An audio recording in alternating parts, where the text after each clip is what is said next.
Adding three-digit numbers. Our first example is 455 plus 324.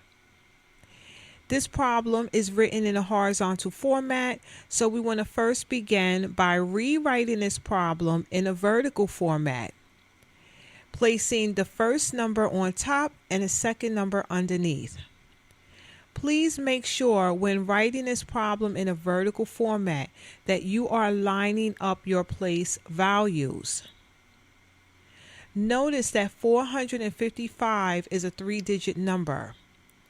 The 5 is in the ones place, the second 5 is in the tens place, and the 4 is in the hundreds place. In the second number, we have 324. The 4 is in the ones place, meaning it should be under the 5. Since the 2 is in the tens place, it should be under the other 5 in the tens place. And 3 is in the hundreds place. So just like the 4, it should be lined up with the 4 in the hundreds place. Please be sure to line up your place values correctly when adding.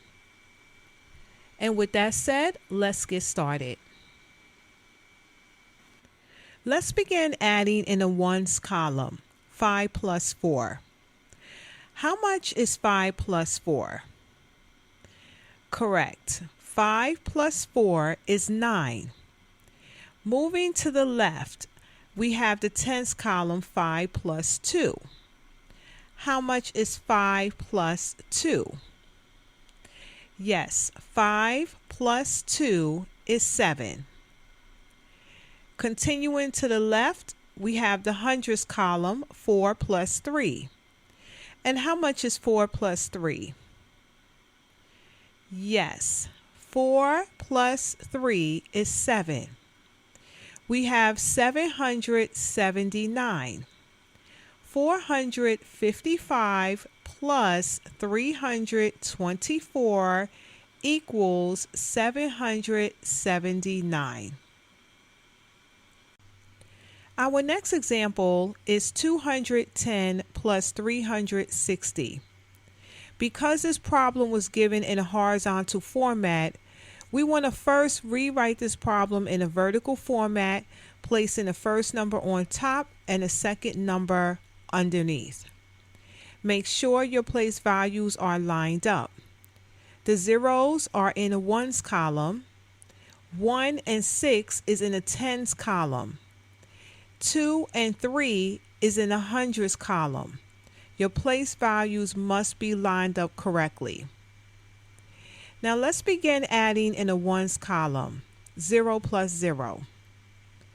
0 plus 0 is 0. In the tens column, 1 plus 6 is 7. In the hundreds column, we have 2 plus 3. And how much is 2 plus 3? Correct. 2 plus 3 is 5, making our answer 570.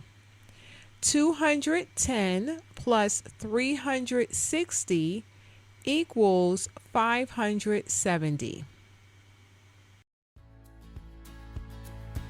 And that was our last example. Thank you for watching. Don't forget to like and subscribe for more helpful math tutorials. Thank you guys.